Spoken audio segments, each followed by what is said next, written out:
Mana shu buqamiz birinchisi. Mana bu qora ikkinchisi.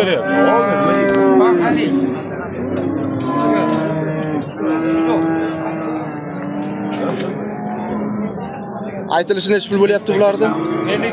50 million. 46 million so'm savdosi bo'lyapti. Manzilimiz Sirdaryo viloyati, Sirdaryo tumanida. Dilmurod ukamiz o'zi savdo qilyapti. Dilmurod, telefon raqam qoldiramizmi? Mana shunaqa buqalar xonadonda bo'ladiganga. Telefon raqam. Shart emas-a? 46 million so'm savdosi bo'lib turibdi. Ha, shu odamniki emas, so'rang, qancha qilinadi deb qol. Oling o'sha odamni. Qaysi biri? Mana chiporchilik. Chipor necha pul bo'ldi aka? Necha pul so'rashdi? Shu egas. Voy 27 xil deb turadi.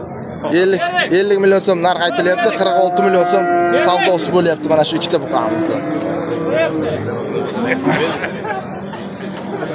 Ha, Tolip aka ham shu yerda bugun bozorda. Tolip akani taniganlar bo'lsa,